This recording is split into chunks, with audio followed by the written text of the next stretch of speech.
The first slap wasn't meant for his face, it was meant for his dignity. The crowd moved in fast voices, rising phones, lifted laughter spilling where mercy should have been. A beggar lay on the ground. Dust on his clothes, blood at his lip, his hands raised not to fight, but to shield himself from shame. Then someone shouted her name. Sylvia froze behind her food stall, her breath trapped in her chest. If she spoke, she would lose her place, her income, maybe even her brother's life. If she stayed silent, the man on the ground would be dragged away like he was nothing. Their eyes met. He didn't beg her. He didn't cry out. He only watched her, calm, steady, as if this moment was the answer to a question no one else could hear. And whatever choice Sylvia made next would change everything. Where are you watching from right now, and what time is it there?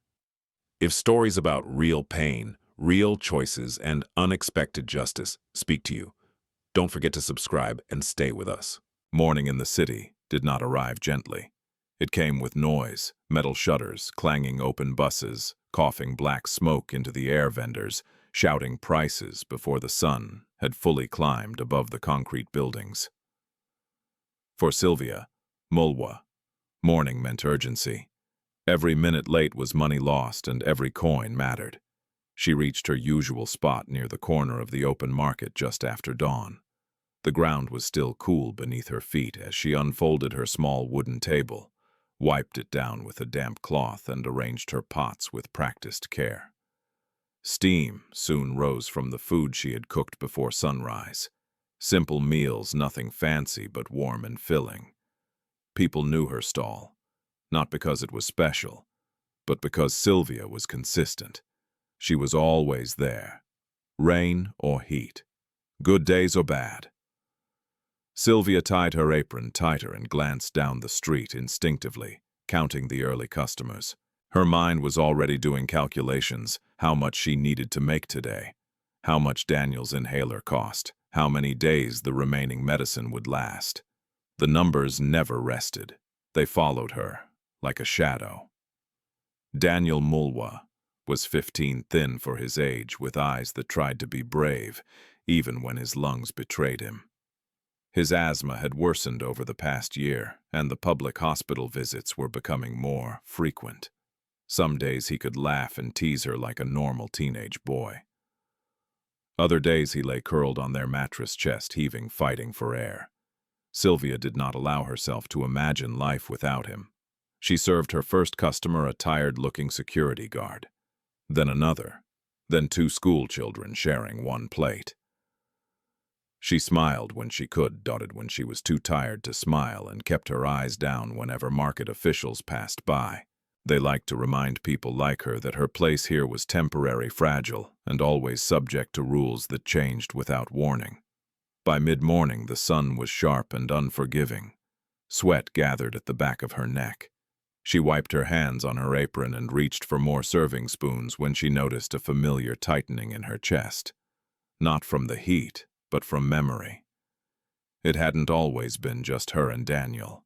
Brian Otieno had once stood beside her stall, laughing loudly, promising loudly, dreaming loudly. He had talked about business, about leaving the market behind, about a future where Sylvia wouldn't have to count coins at the end of every day. She had believed him then, not because he was convincing, but because she wanted to believe that love could lift them both. When Brian finally left, he did it quietly. No fight, no explanation. Just distance that grew until it became absence. Sylvia learned something important in that season. Hope could be dangerous when it rested on another person's words. She didn't notice the man at first. He stood a little distance away, near a cracked wall at the edge of the market. His clothes were worn, but not filthy. His posture was tired, but not broken. He didn't call out, didn't hold a cup forward, didn't beg. He simply stood there, watching the movement of people as if he were part of the background. When Sylvia's eyes finally found him, it was almost accidental. He looked older than her, perhaps in his late 30s or early 40s. His beard was untrimmed, his shoes scuffed thin. but there was something in the way he stood still observant that made her pause for half a second longer than usual. She turned back to her customers. By noon the market buzzed with impatience. Voices overlapped. A woman complained about prices. A man argued over change. Somewhere nearby a child cried. Sylvia moved quickly, focused, refusing to let exhaustion slow her down. Then she felt the presence again. She looked up. The man had stepped closer, not to her stall, but near enough that she could see his face clearly now. His eyes were dark, steady, not darting around like most people who wanted something.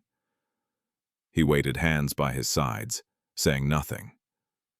Sylvia hesitated. She had learned to ignore men who lingered. Some wanted free food, others wanted attention she couldn't give.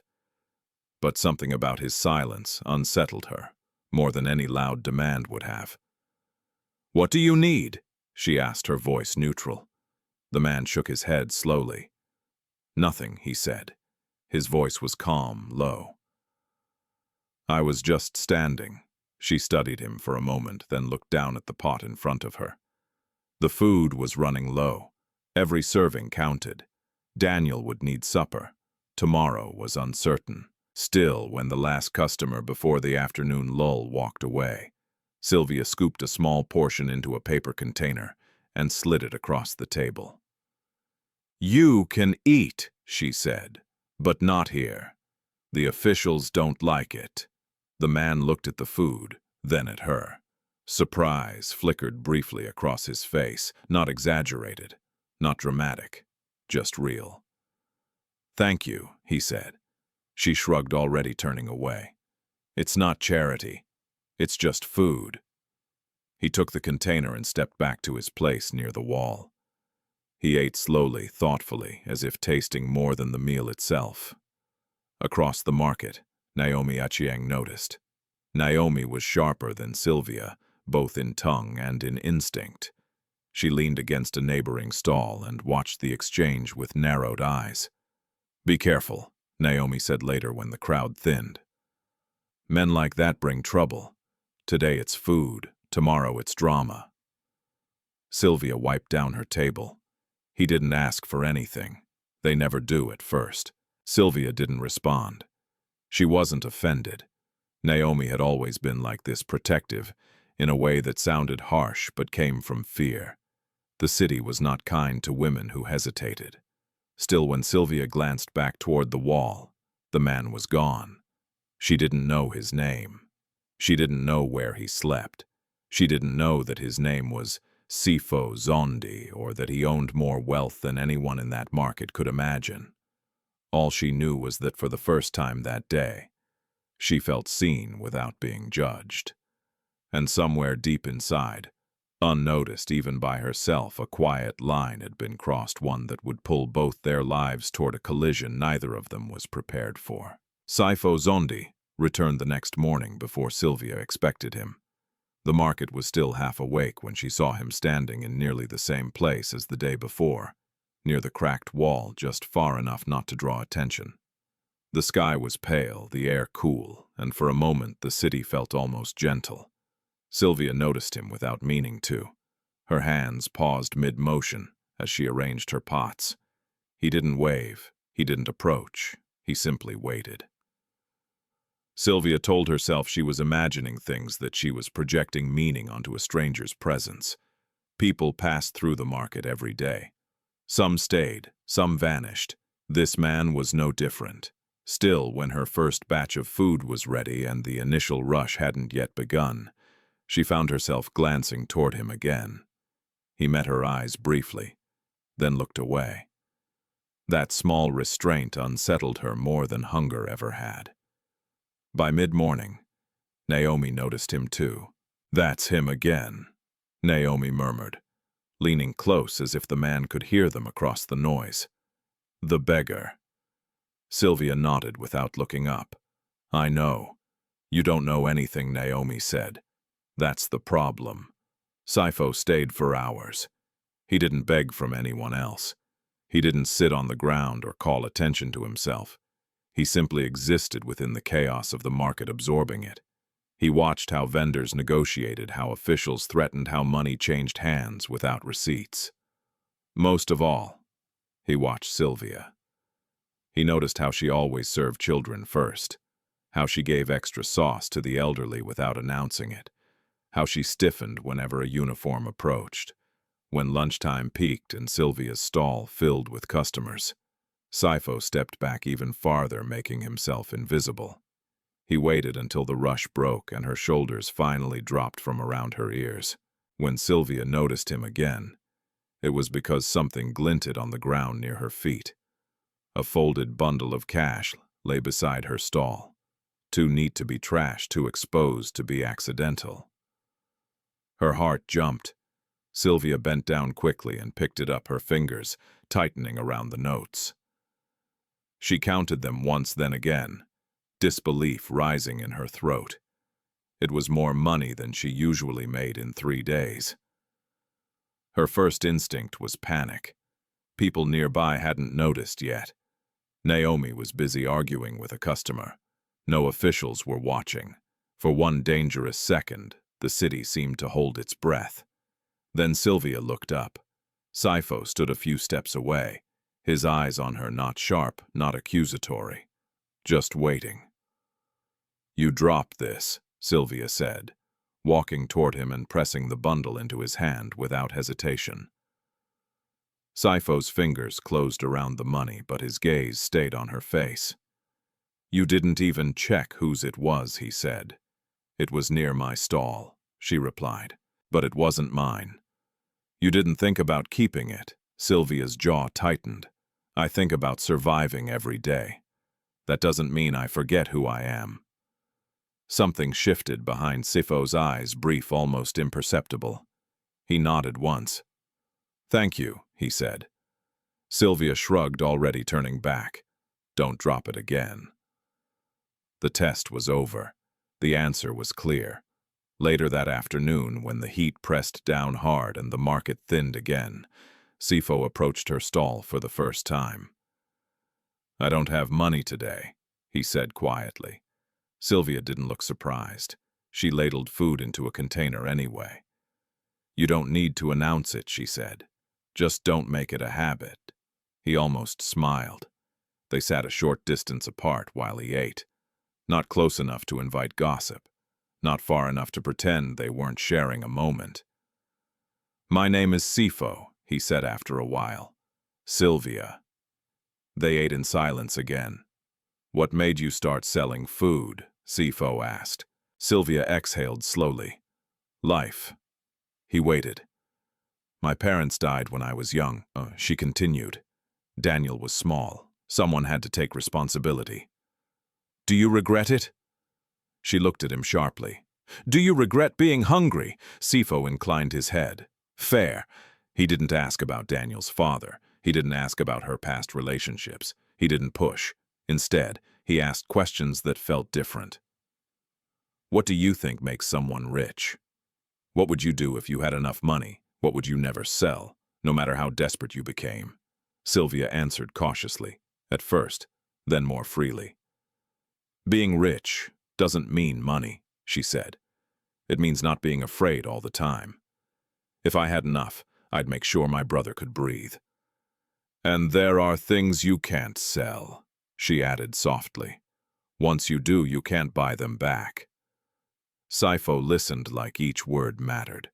From a distance, Naomi watched with growing unease. That evening, as the market began to close, Naomi cornered Sylvia. "He's asking too many questions," she said.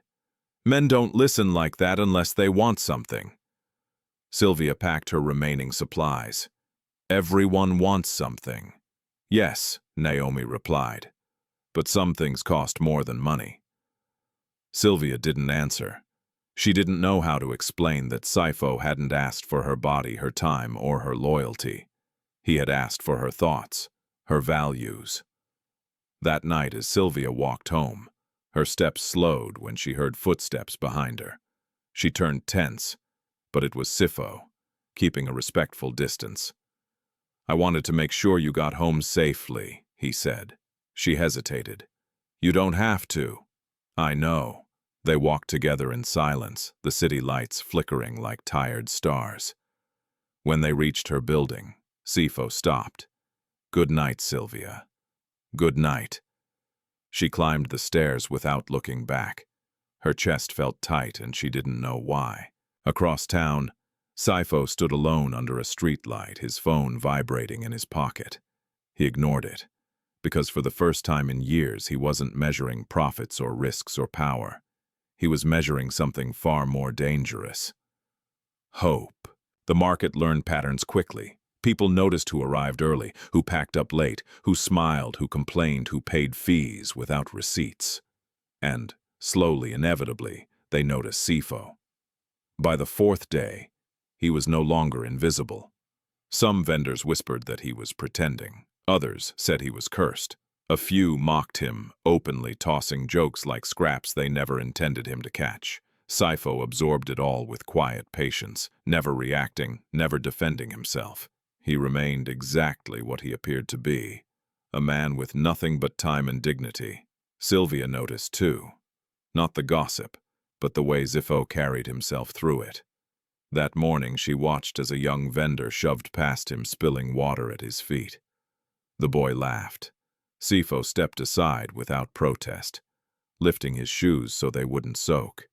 He didn't glare, he didn't curse, he simply moved. Sylvia felt a strange heat rise in her chest. Later, when the crowd thinned, Sefo approached her stall with a small object in his hand.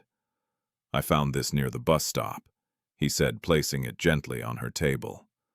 It was a wallet. Sylvia's eyes widened.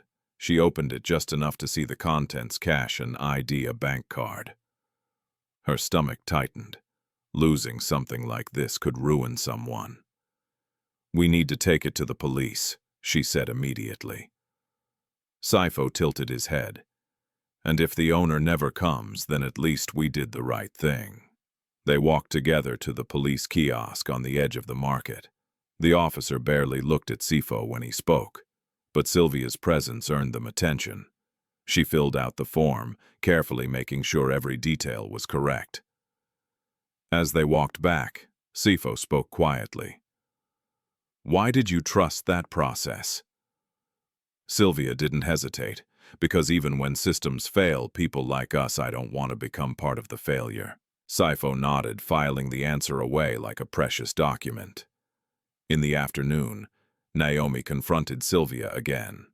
"You're getting attached," Naomi said bluntly. Sylvia frowned.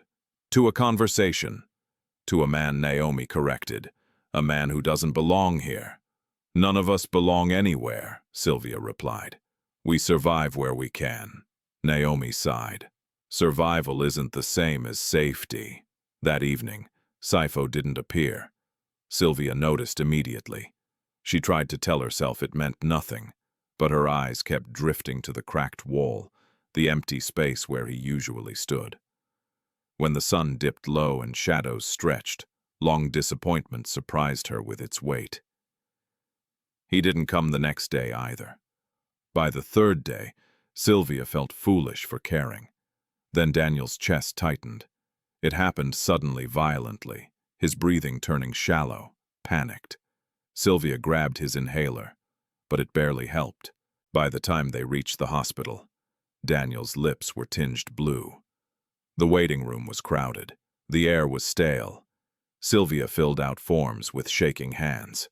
"We need payment before treatment," the nurse said flatly. Sylvia swallowed hard. "He's a minor. He can't breathe." "I'm sorry," the nurse replied, not sounding sorry at all. "Rules." Sylvia emptied her purse onto the counter. It wasn't enough. That was when Sefo appeared.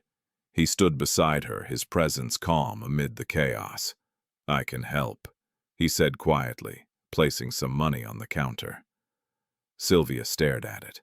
It was not a large amount, but combined with hers it might be enough to get Daniel seen. She hesitated. "Take it," Sefo said. "Please." She nodded once and turned back to the nurse. Daniel was finally taken inside. Hours later, when Daniel's breathing stabilized, Sylvia found Sefo sitting on a bench outside, staring at the floor. You didn't have to do that, she said. I wanted to. She sat beside him, exhaustion pressing down hard. Why? She asked softly. You don't even know us. Sefo was quiet for a long moment. Sometimes he said carefully, You don't need to know everything to know what matters. Sylvia studied his face, searching for deception. She found none. Thank you, she said finally. But don't do it again. He smiled faintly. I don't plan to. The next morning, Sylvia noticed something else. Sefo began asking questions that went deeper. Would you stay with someone who embarrassed you publicly? What would make you walk away from love? Is loyalty still loyalty if it costs you everything? Sylvia didn't answer immediately. My mother used to say loyalty without dignity is just fear, she said eventually. And fear isn't love. Sefo felt the words land heavily. Later that day, when Sylvia bent down to pick up a coin someone had dropped near her stall, she noticed a folded note tucked beneath her table. She opened it cautiously. It was money, more than Sefo had ever given her. Her pulse quickened. She scanned the market and spotted Sefo watching her. Not expectantly, not smugly.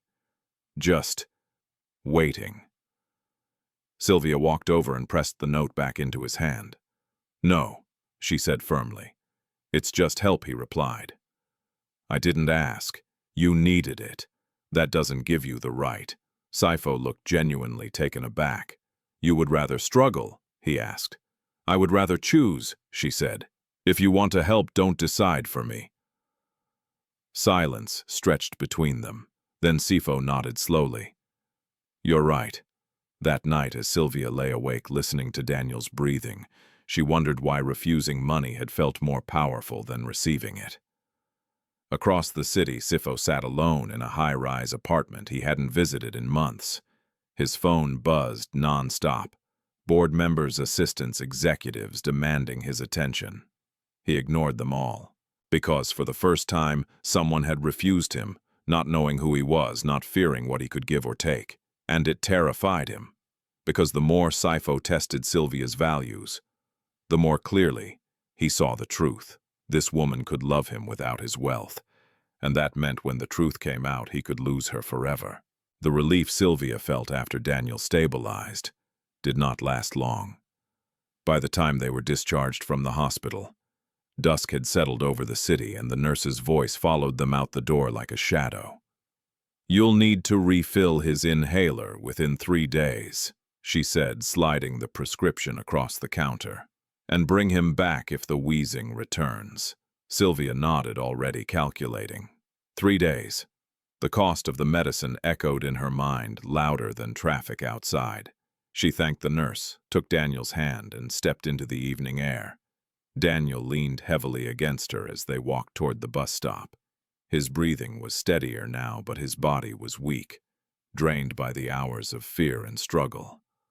I'm sorry, he whispered. Sylvia stopped walking. Don't, she said, crouching in front of him. She brushed sweat from his forehead, forcing a smile. You didn't choose this, but you always have to. He broke off, coughing lightly. I choose you, she said, firmly. Every time. They rode home in silence. That night, Sylvia barely slept. Each breath Daniel took felt like a fragile promise that could snap at any moment. The next morning, she returned to the market earlier than usual, driven by urgency that bordered on desperation. She needed to sell more. She needed to earn faster. She needed miracles, but miracles didn't operate on schedules. Sefo was already there. He stood near the cracked wall as always, but something in his posture had changed. He looked heavier, somehow burdened by something he hadn't carried before. You're early, Sylvia said as she set up her stall. So are you, he replied. They worked in silence for a while. Customers came and went. Sylvia served mechanically, her mind elsewhere. Finally, Sefo spoke. How is your brother? He's breathing, she said. That's enough for today. Sefo nodded, and tomorrow. Sylvia didn't answer. Around midday, when the crowd thinned again, Sefo approached with money folded carefully in his palm. "It's not much," he said, "but it might help with the medicine." Sylvia stared at his hand. She knew it wasn't a large amount, not compared to hospital bills, not compared to what was coming. But it was more than he should have had. More than a man in his position could easily spare. Her chest tightened. "I can't keep taking from you," she said. "You're not taking," Sefo replied. "I'm offering." She shook her head. "You already helped once. That was kindness. She hesitated. "This starts to feel like something else." Sefo's brow furrowed.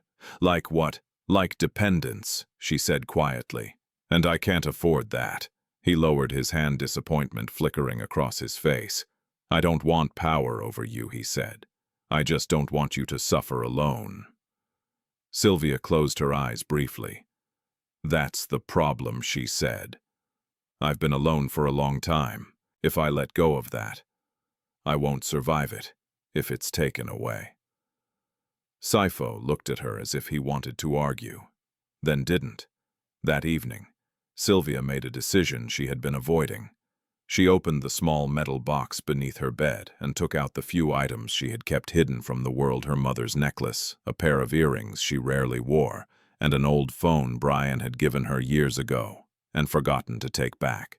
She wrapped them carefully in cloth and walked to a pawn shop 3 streets away. The shop smelled like dust and resignation. The owner barely looked up as Sylvia laid the items on the counter. "This is all?" he asked. "It's enough," she replied.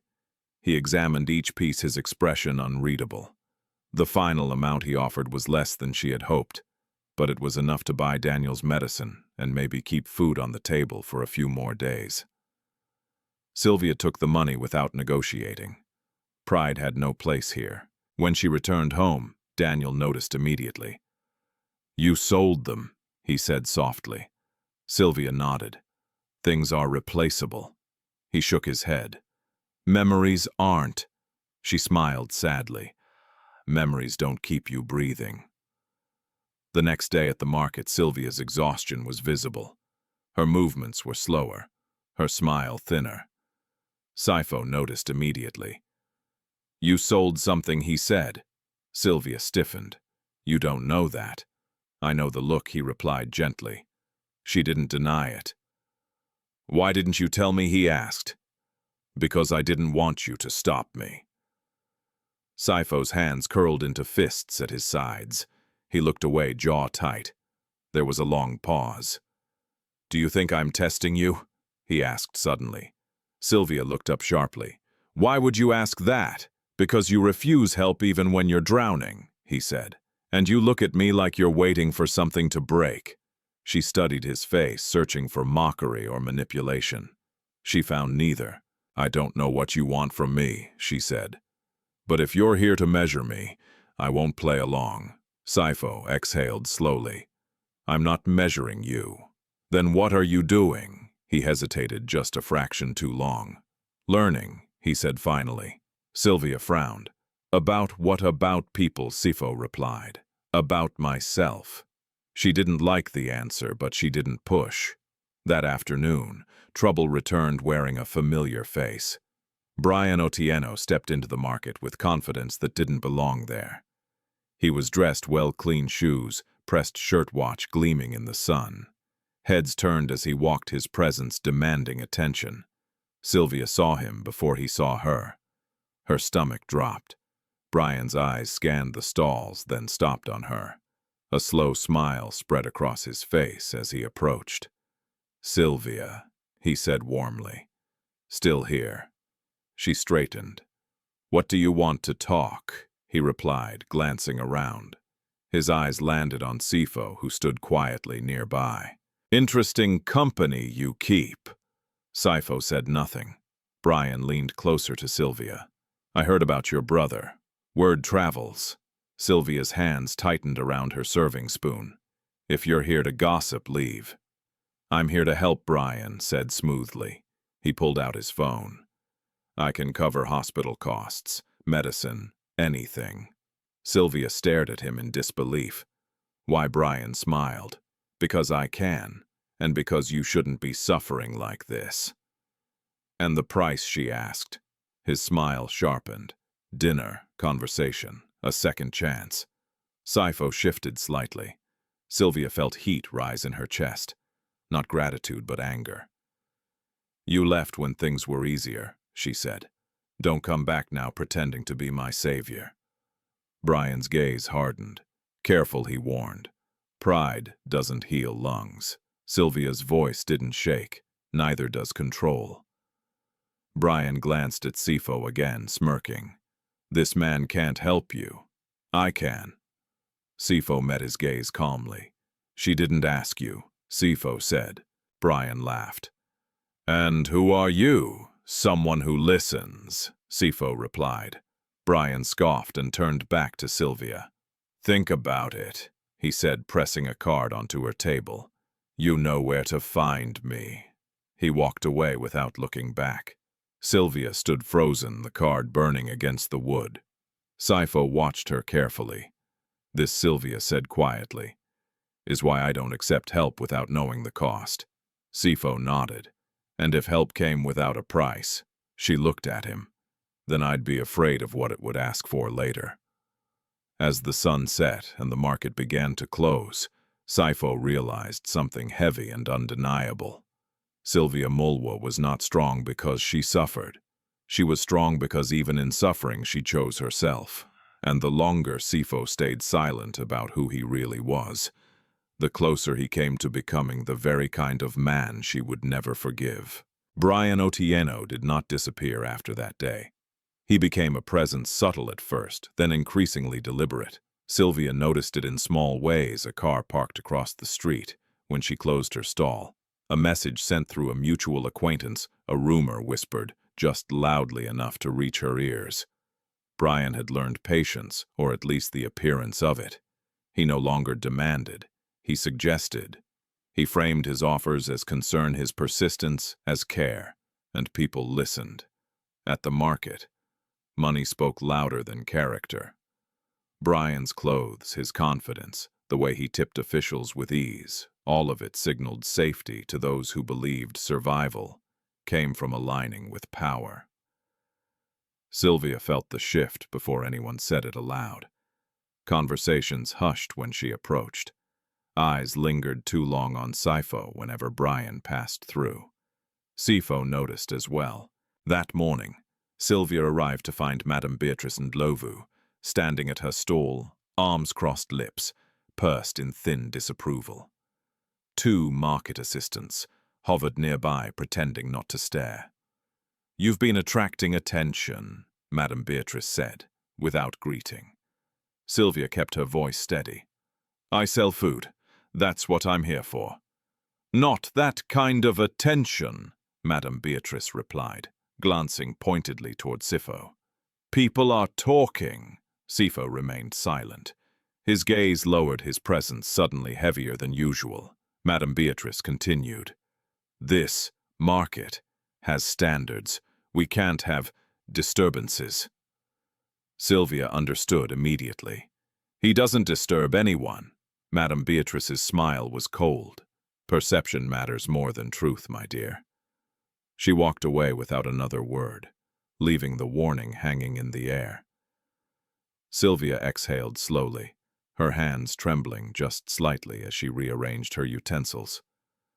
I'm sorry, Sefo said quietly, if I cause you trouble. You didn't, Sylvia cut in. They were already looking for a reason. Sefo studied her face. Still, I don't want to be the reason you lose this. This, she gestured around them, the cracked pavement, the uneven table, the thin line between profit and loss. I lose this every day, just a little at a time. Sefo said nothing. Later that afternoon, Brian arrived again. He walked through the market like it belonged to him, greeting vendors by name, shaking hands with officials. When he reached Sylvia's stall, he smiled broadly as if they were old friends reunited. You look tired, he said. Sylvia didn't respond. Brian leaned closer, lowering his voice. I spoke to Madame Beatrice. She's worried about you. That's kind of her, Sylvia replied flatly. She wants what's best for the market, Brian continued. And for you. Stability. And you're here to offer it. Brian nodded. I can make things easier. The hospital bills, the market fees, even a better place to work. Sefo shifted his weight, but remained silent. Sylvia met Brian's gaze. And what happens to him? She nodded toward Sefo. Brian's smile tightened. Men like that don't fit into futures. Sefo finally spoke. You don't get to decide who fits. Brian laughed softly. I decide plenty. He turned back to Sylvia. You don't have to answer now, but understand this: people are watching who you choose to stand beside. When he left, the air felt thinner. That night, Sylvia lay awake replaying his words. She hated how practical they sounded, hated how easily they slipped into the cracks of her fear. Daniel slept fitfully beside her, his inhaler within reach. Every shallow breath reminded her of how fragile their balance was. The next morning, trouble arrived early. A market assistant approached Sylvia's stall with a clipboard and an expression that suggested he already knew the outcome. Temporary suspension, he said. Pending review, for what Sylvia demanded. Complaints, he replied vaguely. Disorderly conduct, creating an unsafe environment. Sylvia's chest tightened. This is my livelihood. You can appeal, he said, already stepping away. Around them, stalls continued operating. No one intervened. Naomi caught Sylvia's eye from across the aisle, her face pale with anger and helplessness. Sefo stood very still. This is my fault, he said quietly. Sylvia shook her head. No, this is theirs. She began packing her things, each movement sharp with frustration. As she lifted the last pot, Sefo reached out. Let me fix this, he said. Sylvia froze. How Sefo hesitated. The truth hovered on his tongue, heavy and dangerous. I know people, he said finally. Sylvia laughed, once bitter. Everyone says that. I mean it. She turned to face him fully. If you fix this for me without telling me how, I'll always wonder what you paid. And I won't owe anyone. Sefo nodded slowly. Then I won't. They walked away from the market together, the silence between them thick with unspoken consequences. That afternoon, Sylvia went to the hospital pharmacy and bought Daniel's inhaler with the last of her pawned money. As she handed it to him, her hands shook not from weakness, but from the weight of how close they were to the edge. I'll find something else, she said, forcing a smile. I always do. Daniel looked at her carefully. Is it because of the man from the market? Sylvia stiffened. Why would you think that? Because you look like you're choosing, he said simply. She sat beside him, suddenly tired beyond words. Sometimes choices choose you. That evening, Sefo didn't come by. Sylvia told herself she didn't care. She focused on cooking a small meal, on checking Daniel's breathing, on folding clothes neatly as if order could hold chaos at bay. But when darkness fell and the city hummed outside their window, she found herself listening for footsteps that never came. Across town, Sefo sat in his car, parked beneath the shadow of a towering office building that bore his name in polished steel letters. His phone buzzed incessantly, calls from board members, messages marked urgent. He stared at the illuminated logo, feeling the familiar weight of power pressing against his chest. He could end this tonight. One call, one signature. Sylvia's stall reinstated, hospital bills erased, Brian silenced, Madame Beatrice removed. But power once revealed could never be hidden again. Sefo closed his eyes. If he stepped in now, he would save Sylvia from suffering, but steal from her the truth of who she had been when no one was watching. And when the truth finally came out, she would have every right to ask a question. He wasn't sure he could answer. If you loved me, why did you let me suffer? The city outside did not wait for his decision. Neither would Sylvia. Sylvia woke before dawn with the kind of fear that didn't feel dramatic, it felt practical. The suspension from the market wasn't just an inconvenience, it was a countdown. No stall meant no income, and no income meant Daniel's medicine would run out again. Every choice became sharper when it was measured in breaths. She washed her face, tied her hair back, and stepped outside into the chilly morning air. The city streets were quiet, but her mind wasn't. It ran through options the way a person runs through exits during a fire. She could beg Brian for help. She could borrow from Naomi. She could sell more of what little they had left. None of those felt like living. They felt like surrender. By the time the sun rose, Sylvia was already on her way to appeal the suspension. She walked back to the market, with her chin lifted, carrying the small folder of receipts and permits she had kept safe for years. Her stall was more than food, it was proof that she belonged somewhere, even if the city tried to erase her. When she arrived, Madame Beatrice Ndlovu was waiting. Not at Sylvia's stall, she wasn't allowed near it now, but near the market office, surrounded by 2 assistants and a few vendors eager to please her. Madame Beatrice looked like authority, neat wrapper dress, gold earrings, a handbag that never touched the ground. Sylvia Mulwa. Madame Beatrice said, her voice smooth. "I was told you wanted to appeal." "Yes," Sylvia replied. "I've done nothing wrong." Madame Beatrice smiled as if Sylvia's words were adorable. "Wrong is a strong word. Let's say, you've become inconvenient." Sylvia's fingers tightened around her folder. "Because I fed a hungry man. Because you allowed a certain kind of image to attach itself to this market," Madame Beatrice corrected. "People don't come here to feel uncomfortable." Sylvia held her gaze.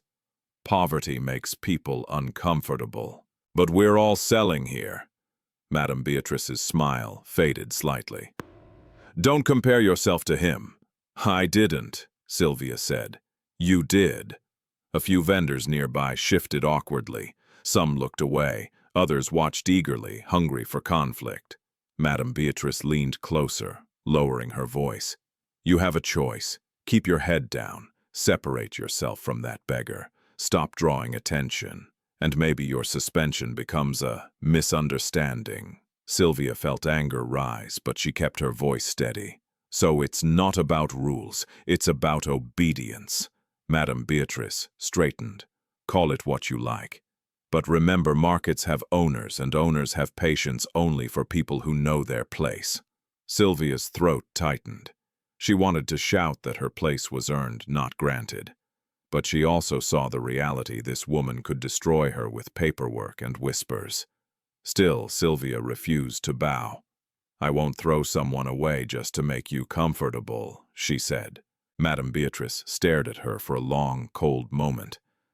Then she turned and walked into the office, without another word. Sylvia stood there, heart pounding, wondering whether she had just saved her dignity or ruined her life. Naomi found her minutes later. "You shouldn't have challenged her like that," Naomi hissed, dragging Sylvia a few steps away from curious ears. "That woman doesn't fight fair." Sylvia exhaled shakily. "I'm tired of being bullied into silence." Naomi's eyes softened. "I know, but courage doesn't pay hospital bills." Sylvia looked down at her folder, feeling the truth of that like a bruise. "What do you want me to do?" Naomi hesitated. "I want you to survive. Survive." The word felt heavy. It was the same word Brian had wrapped his offer in, the same word Madame Beatrice used like a weapon. Sylvia hated how survival always seemed to require humiliation, as if the world demanded payment in pride. By midday, Sylvia still hadn't been allowed to reopen her stall. She sat on a low concrete step near the edge of the market, watching other vendors work. The smell of cooking food teased her hunger, but she couldn't afford to buy from them, not today. That was when she saw Sefo. He stood at a distance closer than usual, his face set with quiet determination. The moment Sylvia's eyes found him, something loosened in her chest: relief, then anger, then confusion. She didn't know which emotion deserved to lead.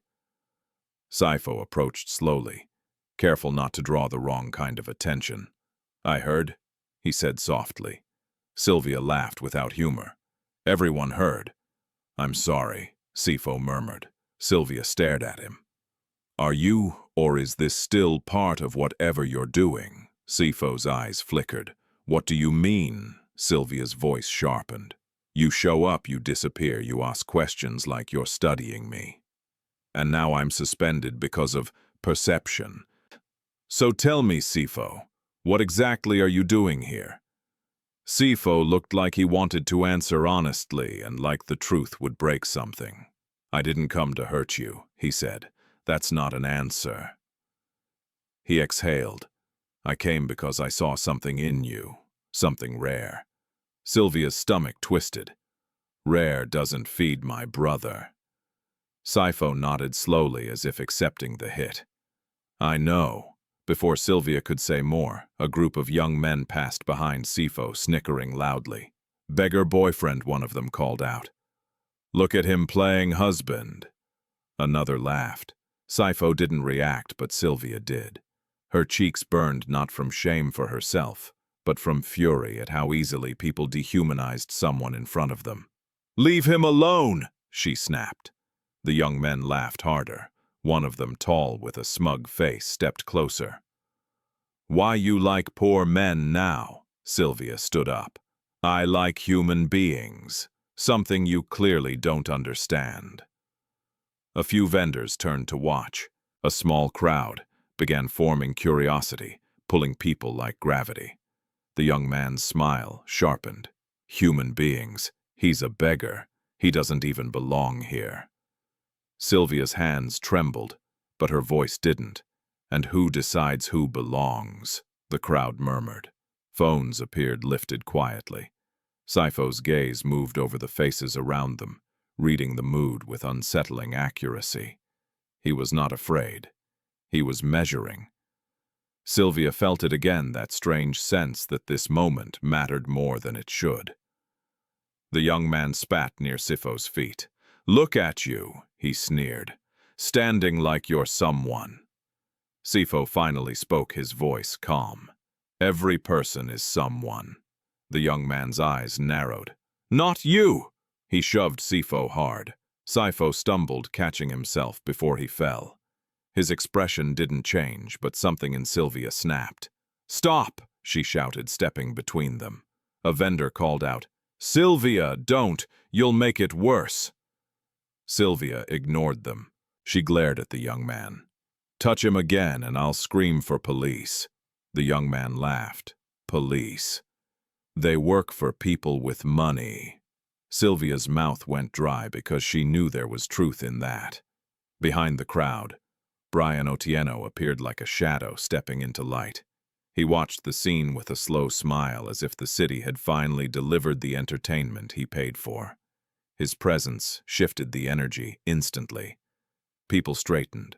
Some vendors greeted him nervously. Others moved aside. Brian walked closer, hands in his pockets, looking at Sylvia like she was a problem he could solve with charm. "This is exactly what I meant," Brian said calmly, loud enough for everyone to hear. "Look at the trouble you bring to yourself." Sylvia's chest tightened. "You planned this." Brian shrugged. "I didn't make anyone act the way they truly are." He glanced at Sefo with contempt.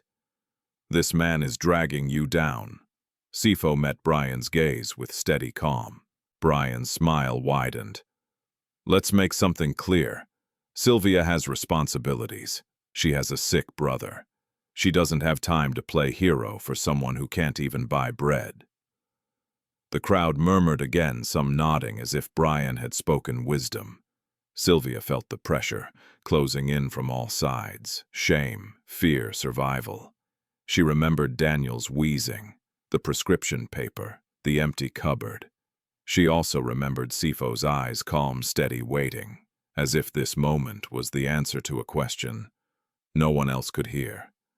Sylvia swallowed hard, and for the first time she realized the city wasn't just watching her. It was testing her, too. The moment did not explode the way Sylvia expected. It tightened instead, slowly, mercilessly, like a rope pulled inch by inch around her chest. The crowd that had gathered now stood in a loose circle, bodies angled inward, eyes sharp with anticipation. Phones were raised openly. No one pretended this wasn't entertainment. Trouble had arrived, and people wanted proof they had witnessed it. Brian Otieno stepped forward as if the space belonged to him. "Everyone calm down," he said, raising one hand. His voice was smooth, practiced. "There's no need for chaos." Sylvia stared at him in disbelief. He was smiling, not broadly, but with the quiet satisfaction of a man whose plan was unfolding exactly as intended. One of Madame Beatrice's assistants pushed through the crowd, holding up a small black pouch. "This was found under that man's coat," he announced, pointing at Sefo. "Money from a nearby stall. Stolen." A murmur rippled through the circle. Sylvia's breath caught. "That's a lie." The assistant ignored her. "We've had complaints. Repeated ones. This market has rules." Sefo looked at the pouch, then at Sylvia. There was no panic in his face, only understanding, as if he had known this moment would come even before she did. "I didn't take anything," Sefo said calmly. The young man who had shoved him earlier laughed loudly. "Of course you did. Beggars always do." Sylvia's heart hammered in her ears. She looked around, searching faces for reason for fairness. She found none, only hunger for spectacle, for someone to blame. Brian stepped closer to her, lowering his voice so only she could hear. "This is getting ugly," he said. "You don't have to be part of it." Sylvia turned on him. "You set this up." Brian sighed as if disappointed. "I tried to help you. You didn't listen." The assistant raised his voice again. "We've called the police." That word landed like a blow. Two officers appeared at the edge of the crowd, moving with the slow confidence of men who already knew how this would end. Their eyes passed over Sylvia briefly, before settling on Sefo. "What's the problem?" one of them asked. Brian spoke before anyone else could. "This man was caught stealing. We just want him removed before things get worse." The officer looked at Sefo. "Is that true?" Sefo shook his head. "No." "Witnesses?" the officer asked. Several voices answered at once. "I saw him. He's been hanging around all week. He doesn't belong here." Sylvia's mouth opened, then closed. Her heart screamed at her to speak, to shout, to push forward, to tear the lie apart. But another voice rose louder, colder, more practical. "Daniel, the inhaler, the suspension, the empty cupboard." She saw the path clearly now. If she defended Sefo, she would lose everything. The market for good, any chance of mercy from Madame Beatrice, any protection from Brian's reach. And she knew deep in her bones that the system would not protect her bravery. It would punish it. Brian leaned closer, his breath warm against her ear. "Don't destroy yourself for someone who can't protect you," he whispered. Sylvia's fingers curled into her palms so tightly her nails bit skin. The officer reached for Sefo's arm. Sefo did not resist. He turned his head slightly, just enough to look at Sylvia. Not accusing, not pleading, just watching, as if this exact second was the final test. Sylvia's vision blurred. She tasted salt. She started. Her voice caught. The crowd leaned in. The officer paused. "Do you have something to say?" Miss Sylvia looked at the pouch in the assistant's hand. She looked at Brian's confident posture. She looked at the phones recording every tremor of her face. She thought of Daniel gasping for air. And she said nothing. The silence stretched heavy, damning. The officer nodded once. "Take him." The handcuffs clicked closed around Sefo's wrists. A sound went through the crowd. Not sympathy, not shock, but satisfaction. The story had chosen its ending, and it was neat. As Sefo was led away, one of the young men clapped mockingly. Someone else shouted, "Good riddance!" Sylvia stood frozen, her body locked between shame and survival. Sefo did not look back again. The police vehicle pulled away, dust rising behind it. The crowd began to disperse, already losing interest now that the drama was over. Phones lowered, conversations resumed. Life moved on with brutal efficiency. Brian exhaled as if releasing a burden. He turned to Sylvia with practiced concern. "I'm sorry it came to that." Sylvia stared at him. "Are you?" Brian met her gaze steadily. "You did the right thing. For your brother." That was when the weight finally crushed her. She stumbled back against her stall, gripping the edge to stay upright. Naomi rushed forward, her face pale. "Sylvia," she whispered. "Why didn't you?" Sylvia shook her head sharply. "Don't!" Naomi swallowed the rest of her words. Madame Beatrice appeared moments later, surveying the cleared space with satisfaction. "This is what happens when order is restored," she said. She glanced at Sylvia. "Your suspension will be reviewed." Sylvia heard the words, but they felt distant, hollow. Order. Is that what this was? That evening, Sylvia walked home alone. The city felt different now, louder, harsher. Every passerby seemed like an accusation. Every sound replayed the click of handcuffs in her mind. When she reached their room, Daniel looked up from the mattress. "You're back early," he said. Sylvia sat beside him, suddenly unable to meet his eyes. "Did something happen?" he asked. She nodded once. "Is the man okay?" Daniel asked softly. "The one who helped us?" Sylvia's throat burned. "I don't know." Daniel studied her face carefully. He was too perceptive for his age. "You're shaking." She pulled him into her arms, holding him tightly. "I'm sorry," she whispered, not sure who she was apologizing to. That night, Sylvia didn't sleep. She lay awake, listening to Daniel breathe, every rise and fall a reminder of the choice she had made. Survival had won. But it did not feel like victory. Across the city, Sefo sat alone in a holding cell, his wrists aching where the cuffs had been. The concrete was cold. The air smelled of disinfectant and despair. He replayed the moment again and again.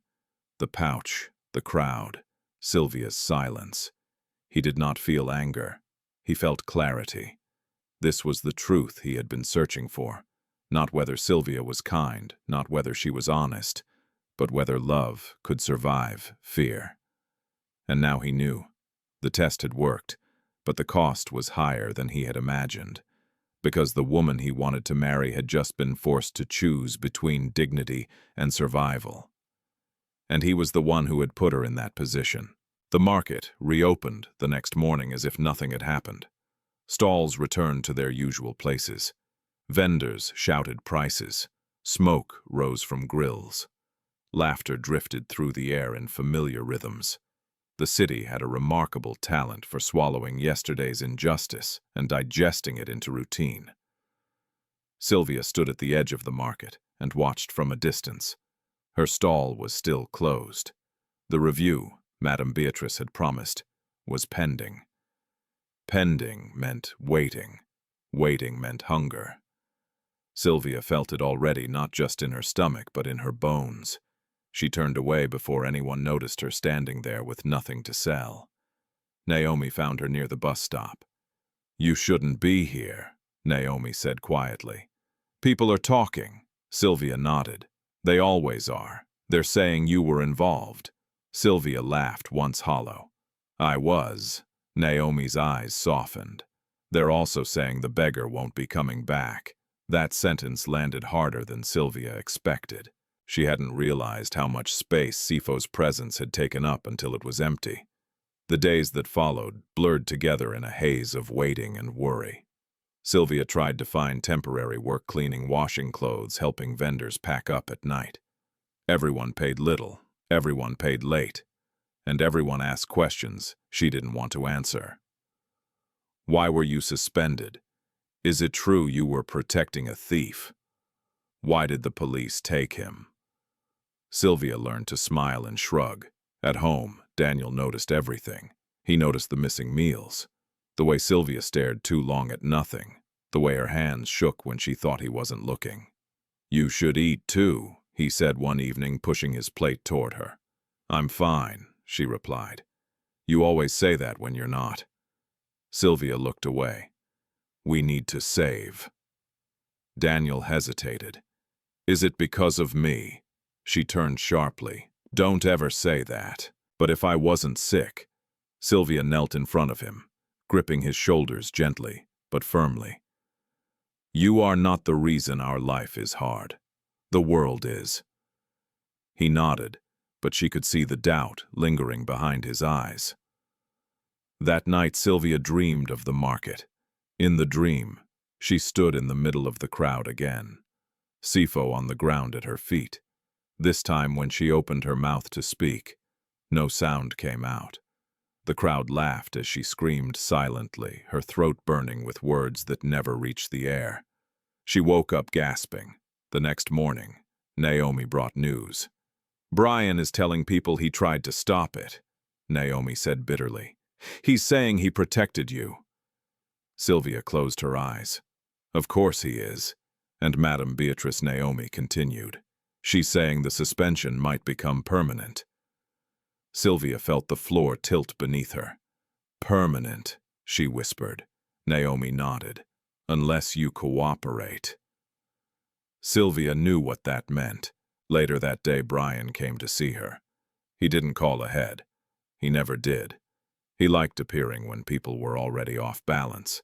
He leaned against the doorframe of her building, perfectly relaxed as if the space belonged to him.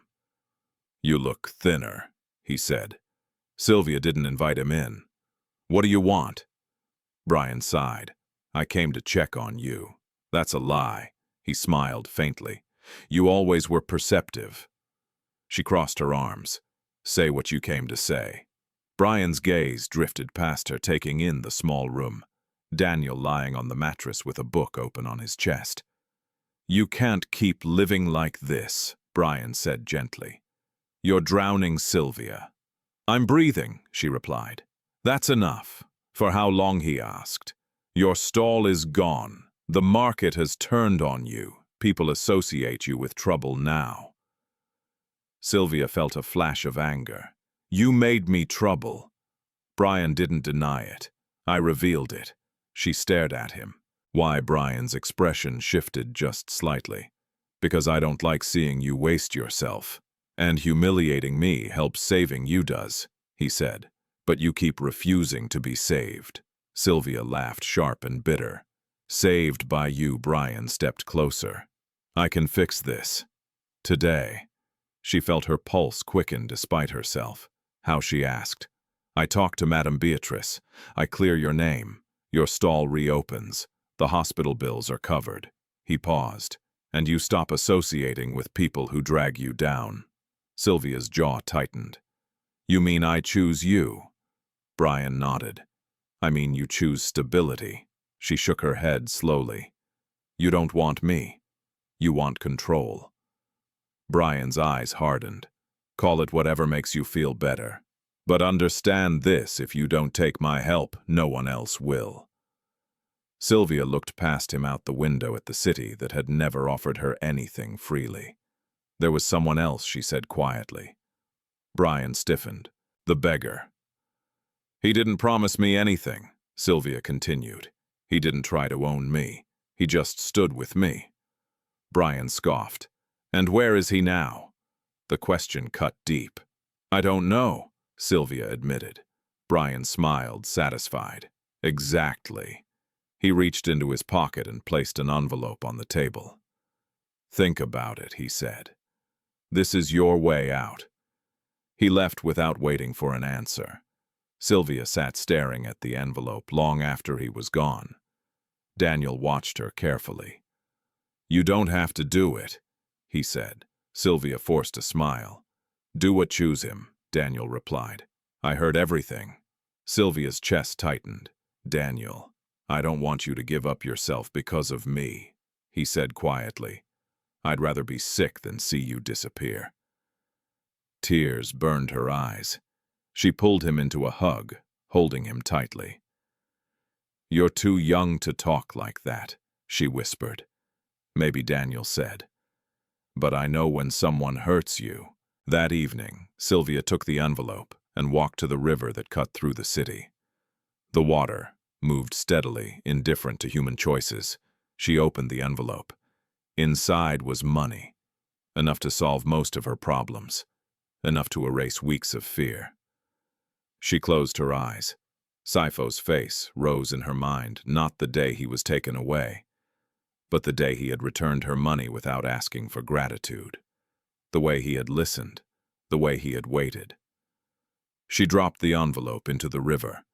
The money disappeared almost instantly, swallowed by the current. Sylvia felt no relief, only a quiet, aching clarity. Across the city, Sefo stood in a glass-walled office, staring down at streets that looked nothing like the market. He had been released hours after his arrest charges quietly dropped. A single phone call had erased the problem like it never existed. But he hadn't gone back. Not to the market. Not to Sylvia. Instead, he watched from a distance as news traveled through channels he controlled. He learned of Sylvia's suspension, of Brian's visits, of the pressure closing around her life. Every report felt like a weight on his chest. He had wanted to know if Sylvia could love him without his wealth. Now he knew something far more devastating. She had been willing to lose everything, just to survive. And he had let it happen. Sefo clenched his fists. The test was over, but the reckoning was only beginning. The job offer came without ceremony. No interview, no formal letter, just a name written on a scrap of paper and an address printed so cleanly it looked out of place in Sylvia's life. Cleaning staff needed the woman at the desk, had said, not looking up. Night shift. Sylvia held the paper between her fingers, suspicious and exhausted. She had learned to be careful with opportunities that appeared too easily. Still, the address pointed to an office complex near the city center, one she had passed many times but never entered. She took the job because hunger didn't allow pride to negotiate. That first night, Sylvia arrived early, her heart pounding as she stood before glass doors so clear. They reflected her worn shoes and tired eyes back at her. Inside, everything smelled of polish and quiet authority. The floors gleamed. The air was cool and controlled. A supervisor handed her gloves and a uniform without comment. "Start on the 5th floor," the woman said. "Bathrooms first, then corridors." Sylvia nodded, swallowing her nerves.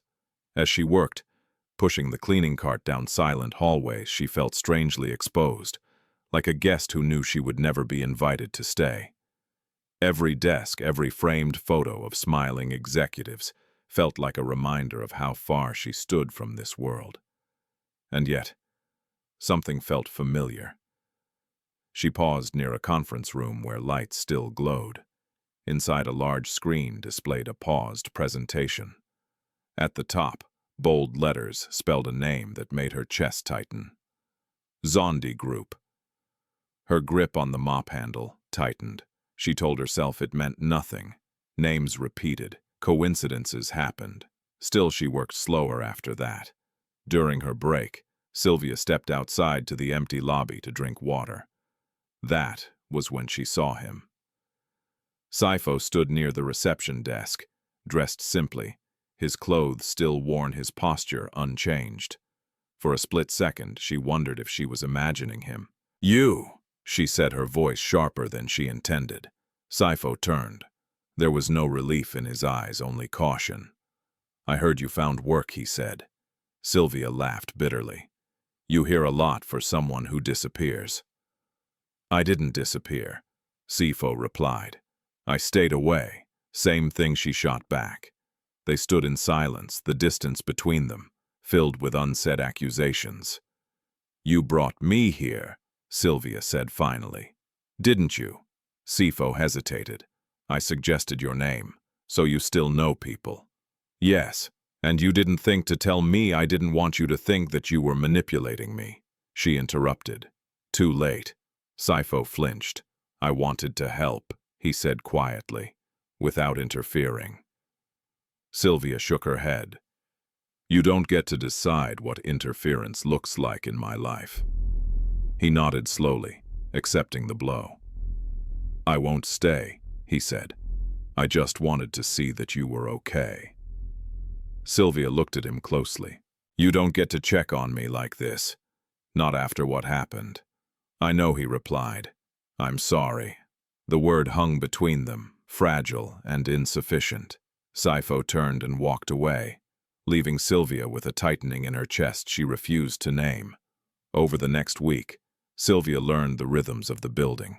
She learned which floors stayed late, which offices hid stress behind closed doors, which executives barked orders, and which never noticed her at all. She learned how invisibility could be a shield and a wound at the same time, and she learned that the name Sefo Zondi was spoken often but never casually. Mr. Zondi won't like this. Wait for Mr. Zondi's approval. Is Sefo Zondi back in the country? Each time she heard it, her stomach clenched. One night, while wiping down a conference table, Sylvia noticed a photograph on the wall.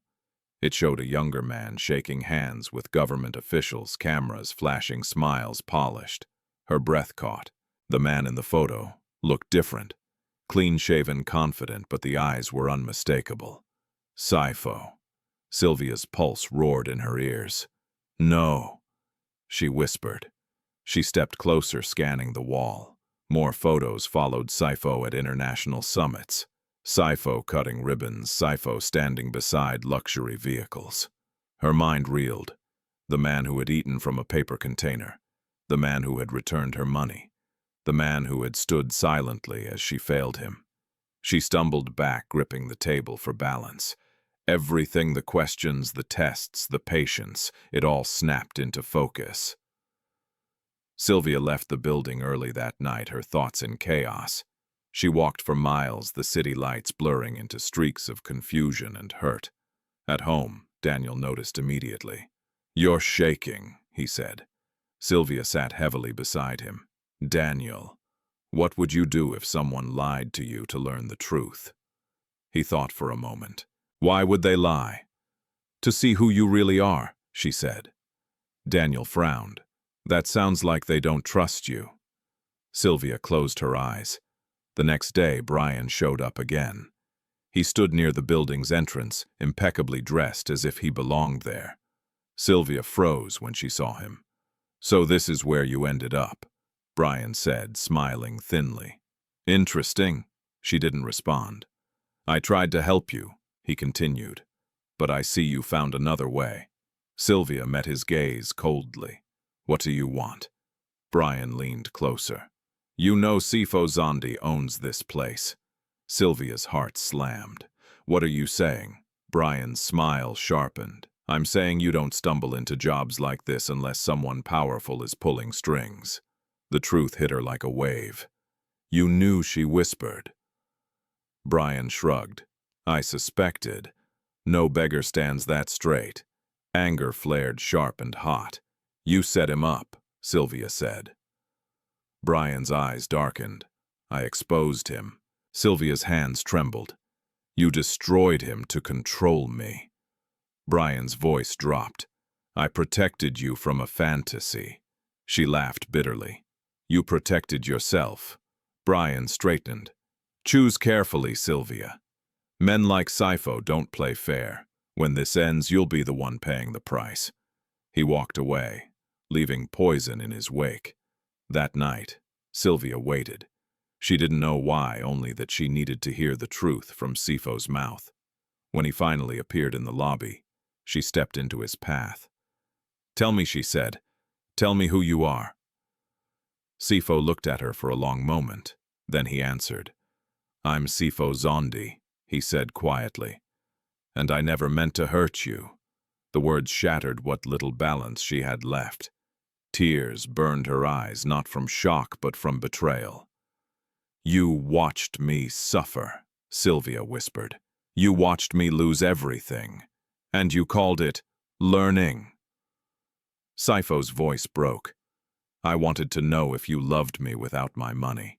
Sylvia's laugh was hollow. And now you know. But you don't know if I can ever forgive you. Silence swallowed the space between them. Something had changed irreversibly, and neither of them knew how to step forward without breaking what remained. Sylvia did not sleep that night. The ceiling above her seemed closer than usual, pressing down as if the room itself had learned the truth and was leaning in to watch her reaction. Every time she closed her eyes, Sefo's face returned not the calm man by the market wall, but the polished figure from the photographs the name whispered through glass corridors. Sefo Zondi, billionaire, owner, liar.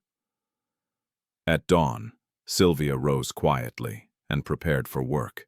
Daniel watched her from the mattress concern written plainly across his face.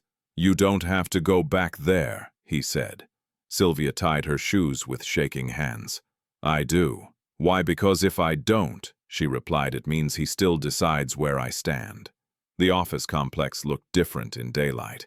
Less intimidating, perhaps, but no less powerful. Sylvia passed through the glass doors with her head held high, reminding herself that floors still needed cleaning no matter who owned the building. But something had changed. People looked at her now. Not directly, not openly. But she felt it, eyes flicking toward her reflection in the polished walls, conversations pausing when she passed. Word traveled fast in buildings like this, even without proof. On the 5th floor, 2 cleaners whispered as Sylvia approached. Is that her? I heard she knows him. Sylvia pushed her cart past them, refusing to slow. In the corridor near the executive offices, she stopped short. Sefo stood there speaking quietly with a senior manager. He wore a tailored suit. Now his hair neatly trimmed his posture, unmistakably authoritative. There was no disguise left to hide behind. He saw her. For a brief second, the mask cracked. The man from the market flickered back into view, hesitant, human, unsure. Then the manager followed his gaze. Sylvia Mulwa, the man asked, surprised. You know Mr. Zondi. Sylvia swallowed. I know who he is. The manager smiled awkwardly. Well, if you need anything, let us know. He nodded respectfully at Sefo and walked away. The silence that followed was heavier than any accusation. I didn't ask them to treat you differently, Sefo said. Sylvia's laugh was bitter. But you knew they would. Sefo stepped closer. Please, can we talk? Not here, she replied. And not like this. She turned away, her hands trembling as she gripped the cart. Sefo watched her go, guilt tightening his chest. Throughout the day, Sylvia worked as if under glass. Every task felt watched. Every mistake felt magnified. At lunch, a supervisor pulled her aside. You should be careful, the woman said quietly. People will think you're here because of him. Sylvia met her eyes. I'm here because I work. The supervisor hesitated. That may not be how it looks. By evening, exhaustion weighed on Sylvia's shoulders. She scrubbed floors until her arms ached, determined to leave no room for doubt. When her shift ended, she avoided the lobby and slipped out through a side exit, breathing in relief as the night air hit her face. She didn't get far. Sefo waited near the curb, hands in his pockets. Uncertainty etched into his features. I won't follow you, he said. If you tell me to leave, I will. Sylvia stopped her back to him. You already followed me into my life. That wasn't my intention, but it was the result, she replied. She turned her eyes fierce and tired. You tested me. You watched me break. You let people hurt me, hurt my brother, so you could be sure. Sefo's voice was barely a whisper. I never wanted you to suffer. But you did want the truth, Sylvia shot back, and you decided the price I should pay for it. Silence fell between them, thick and accusing. I grew up surrounded by lies, Sefo said finally. People loved my money, my name. I needed to know you needed to know if I was different, Sylvia finished. And now you do. Sefo nodded. Yes. And what will you do with that knowledge, she asked. Use it, own it, lock it away like another asset. Sefo shook his head. I want to make things right. Sylvia's lips trembled. You don't fix betrayal with money. I know, he said. That's why I haven't offered it. She studied him for a long moment, then turned away again. I need time. I'll give you all of it, Sefo replied. And space. As Sylvia walked home, she felt no relief. Only a hollow ache where trust used to be. The pressure didn't ease. By the next week, whispers had turned sharper. Someone leaked her name to a gossip blog. The headline was cruel and efficient. Cleaner linked to Billionaire, CEO secret affair photos followed. Grainy shots from the market. One from the hospital corridor. One from the office lobby. Sylvia saw it on Naomi's phone and felt her stomach drop. They're tearing you apart online, Naomi said. People are saying you planned this. Sylvia closed her eyes. Of course they are. At work, the atmosphere shifted again this time, with envy layered over suspicion. A co-worker muttered loudly, "Some people clean floors to get rich." Another snorted, "She's already there." Sylvia confronted her supervisor. "This isn't safe!" The supervisor sighed. "It's temporary. Things will calm down." Sylvia shook her head. "This is how it starts." That night, Daniel's breathing worsened. Sylvia rushed him to the hospital, heart pounding as memories surged back. The same corridors, the same smells, the same fear that the system would fail them again. They waited for hours. When the nurse finally called Daniel's name, Sylvia's legs nearly gave out in relief. As Daniel was taken inside, Sylvia's phone buzzed. "Unknown number," she answered without thinking. "Sylvia," a voice said smoothly. "We need to talk. Brian Otieno." Her jaw tightened. "I have nothing to say to you." "I think you do," Brian replied. "I saw the news." Sylvia's voice was cold. "What do you want?" "To warn you," Brian said. "Men like Sefo don't lose. When this ends, he'll walk away clean. You won't." She closed her eyes. "You sound threatened." Brian chuckled softly. "I sound experienced." "And the market?" Sylvia asked. "The police." That pouch a pause. Then careful. Sylvia hung up. Minutes later, Sefo appeared in the corridor. Not in a suit, not as a CEO, just a man, eyes filled with worry. "I heard Daniel was admitted," he said. "I came as soon as I could." Sylvia stared at him, torn between anger and exhaustion. "Why are you here?" she asked. "Because whatever I did," Sefo replied, "I won't let him suffer again." Sylvia's shoulders sagged. "You can't promise that." "I can try," he said, "and I can be honest." She studied him, really studied him for the first time since the truth came out. "Then start with this," she said. "No more shadows, no more silence. If you stand with me, you stand in the light. And if that costs you something," Sefo nodded, "I'll pay it." In the hospital hallway under flickering lights, something shifted. Not forgiveness, but the possibility of it. And outside those walls, forces far less patient were already moving, ready to punish, to profit, and to prove that power never gives back what it takes without a fight. The hospital discharged Daniel just before sunrise. His breathing had stabilized, but the doctor's warning lingered like a bruise. Avoid stress, keep the medication consistent.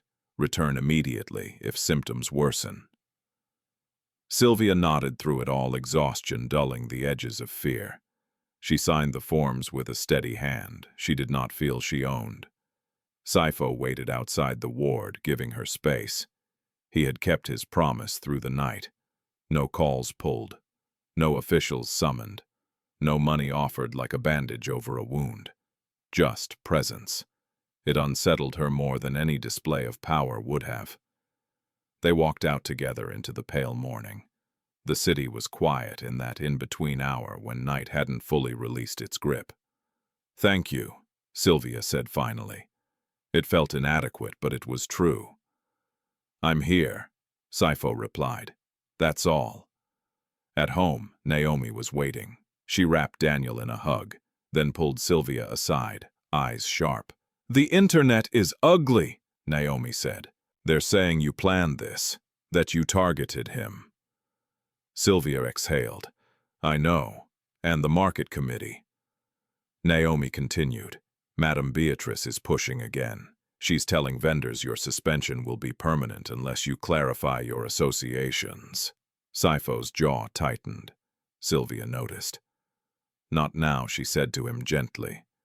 "Let me handle this." Later that day, Sylvia returned to the market not to sell, but to speak. She stood near the office doorway while vendors gathered in loose clusters, curiosity pulling them closer. Madam Beatrice arrived late deliberate, her presence part performance part threat, Sylvia Mulwa. Madam Beatrice began. "Your name has brought attention we don't need." Sylvia met her gaze. "My name didn't bring attention." "Your lies did." A murmur rippled through the vendors. Madam Beatrice smiled thinly. "Careful." Sylvia took a breath. "You accused a man of theft to remove him. You suspended me to control me. And now you're asking me to deny a truth to protect your image." "Silence," Brian's voice cut in from the back. "You're spiraling," he said calmly. He stepped forward, well-dressed, composed. "This market doesn't need drama. It needs order." Sylvia turned to him. "You staged the pouch." Brian chuckled. "Prove it." Phones lifted again. The circle tightened. Sefo stepped forward, then stopped himself, remembering her words. "Stand in the light." He stayed back. Sylvia continued. "You and Madam Beatrice profit from fear. You use it to decide who belongs." Madam Beatrice scoffed. "Enough. Not yet," Sylvia said, voice steady. "I won't deny my life to make you comfortable." The crowd shifted. Some faces hardened. Others softened. Brian leaned closer.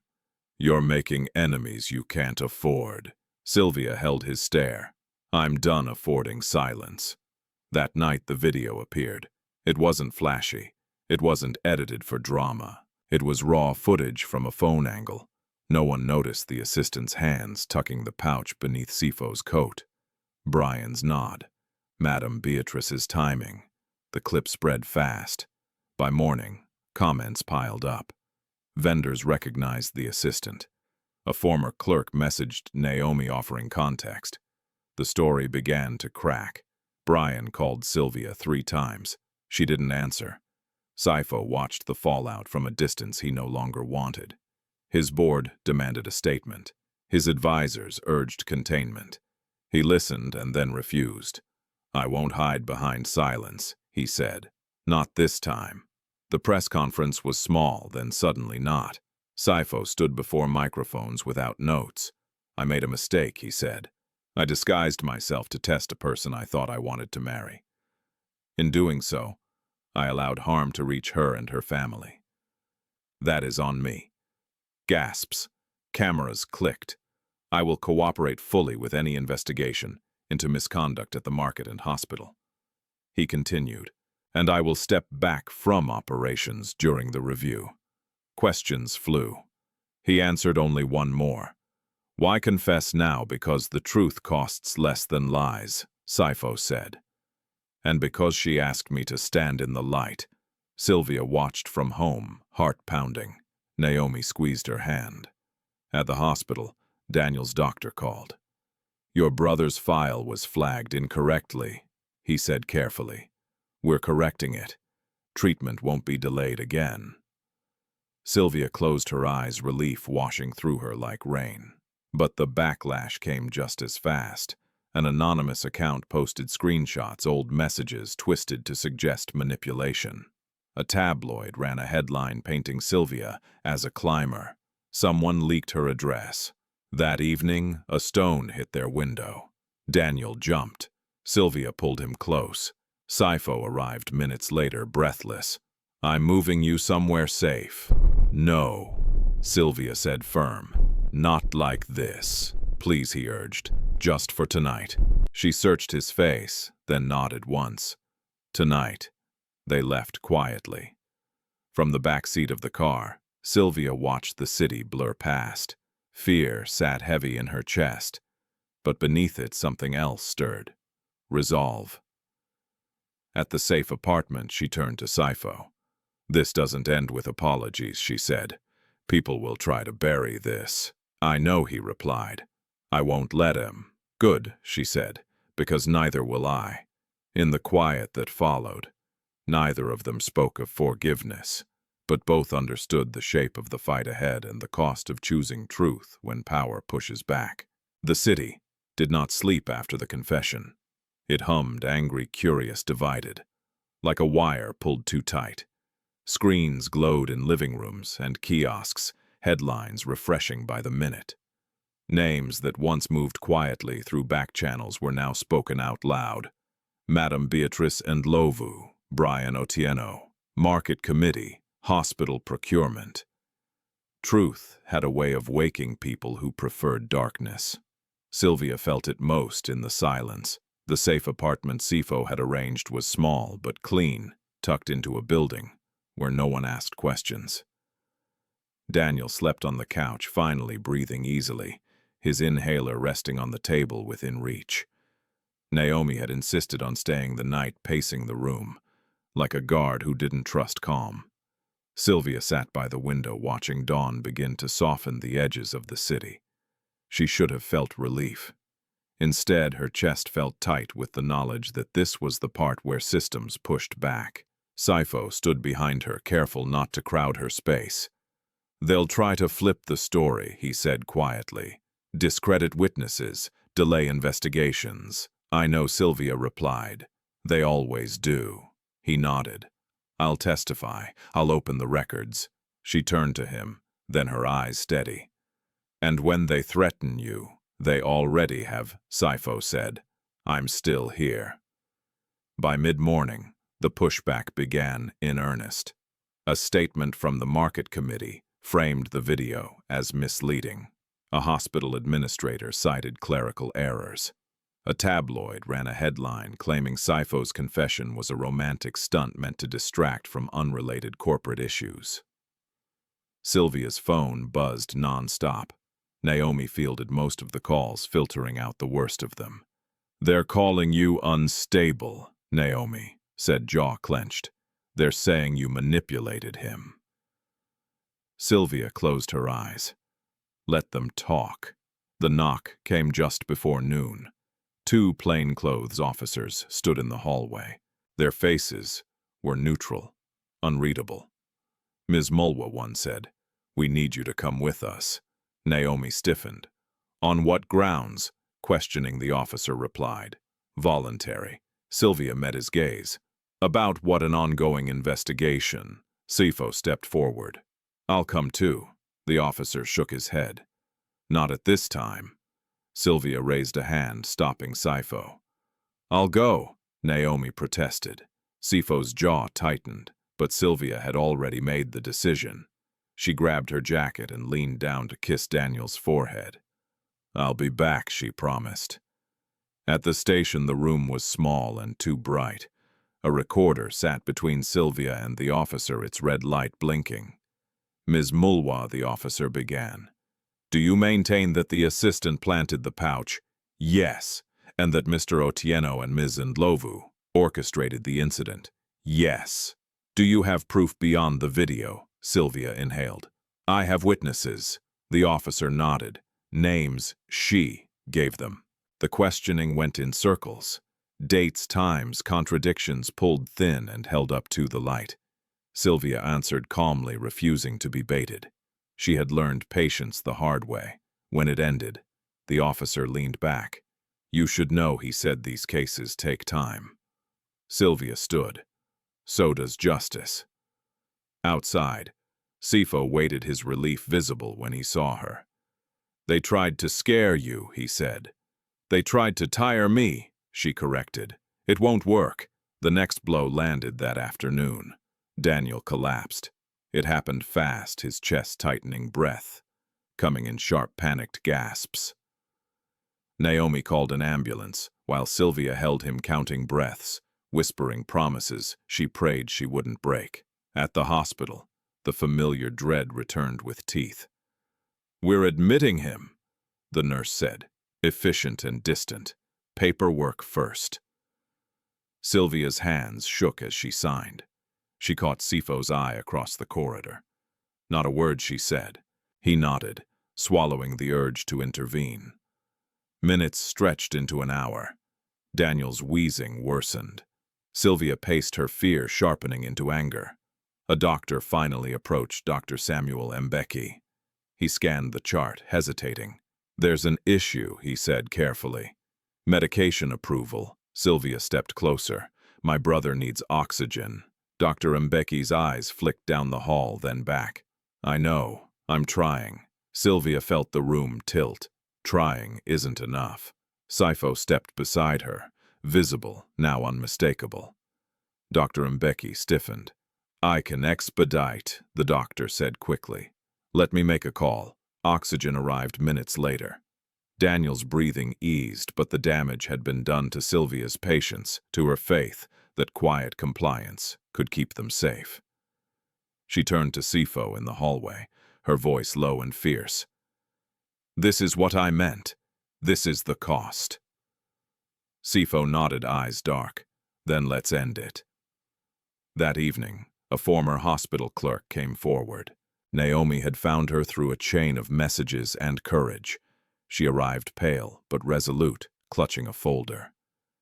"They made us delay," the woman said. Certain names flagged, certain patients slowed down. Sylvia listened, heart-pounding. Sefo listened too, recording consent given, steps taken carefully.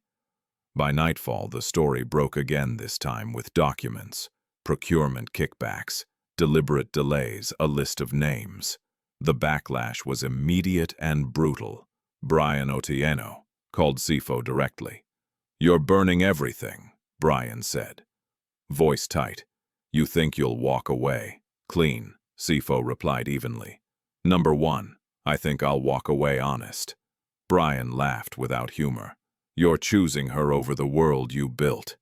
Sefo's voice didn't waver. "I'm choosing the truth over the lie that built it." Brian hung up.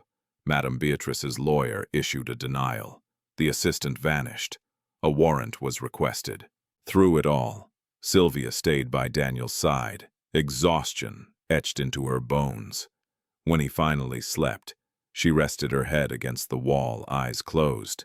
Sefo sat across from her, silent. After a long while, she spoke. "I don't need you to save me." "I know," he said. "I need you to stay when it costs you." "I am," he replied. She looked at him, then really looked. Not the man he had pretended to be. Not the man the city feared.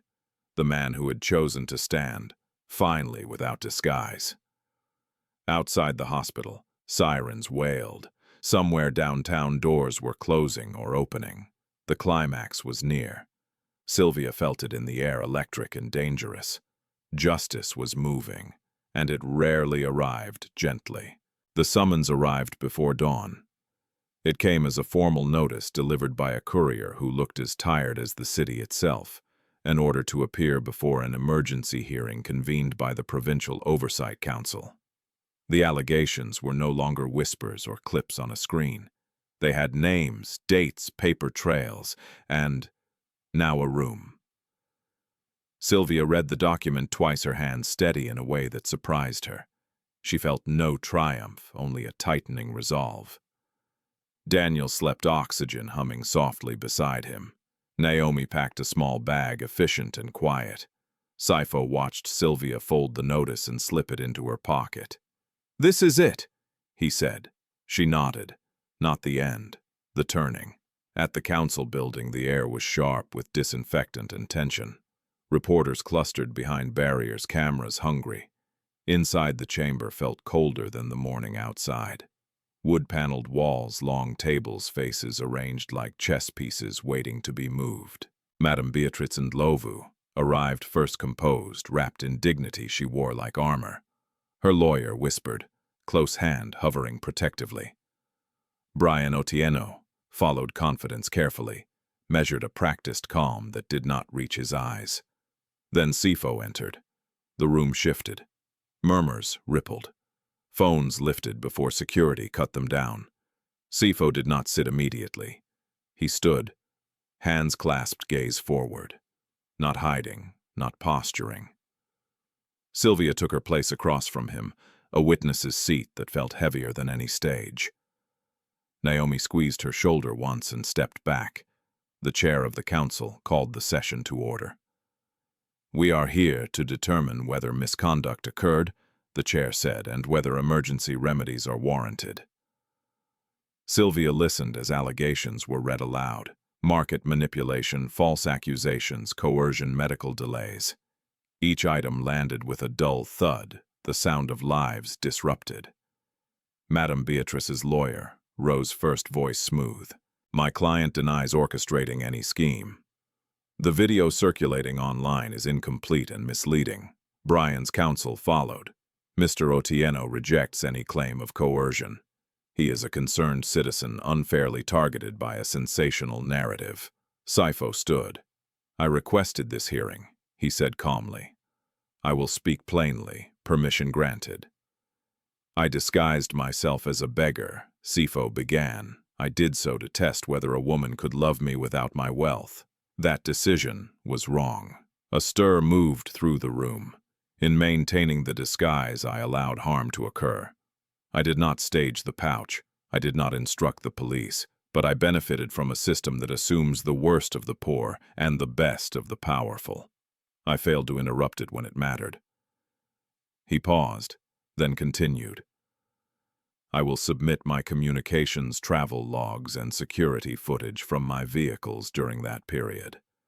I will cooperate fully." A council member leaned forward. "Why now?" "Because silence would make me complicit," Sefo said, "and because the truth matters more than my comfort." Sylvia's turn came. She stood palms open, voice steady. She spoke of the market, the warnings the suspension framed as perception. She described the pouch, the shove, the silence she chose, and the cost of that silence. "I didn't speak because I was afraid," she said. "Afraid my brother wouldn't breathe. Afraid I'd lose the only work I had. Fear is how systems keep people quiet." She named witnesses. She named dates. She named the hospital corridor where oxygen arrived late. The former clerk testified. Next, hands-shaking documents laid out like a confession that belonged to more than one person. The assistant's absence was noted. A warrant request was confirmed. The room felt smaller with each revelation. Brian stood abruptly. "This is a witch hunt." The chair raised a hand. "Sit down, Mr. Otieno." Madame Beatrice's composure cracked when a council member asked about committee payments. She deflected, then faltered. Her lawyer whispered urgently. A vote was called on emergency measures. The decision came swift and unmistakable. Market committee operations suspended pending investigation. Hospital procurement placed under external oversight. Temporary protections granted to witnesses. Charges referred for prosecution. The room exhaled. Outside, cameras surged. Sefo and Sylvia exited separately by design, but the air around them crackled with the same question. "What happens now, at the hospital?" Daniel woke to sunlight and the soft sound of birds through an open window. He smiled weakly when Sylvia took his hand. "Did you win?" he asked. Sylvia kissed his forehead. "We told the truth." That afternoon, Sefo faced his board. He did not bargain. He did not spin. He placed his resignation on the table.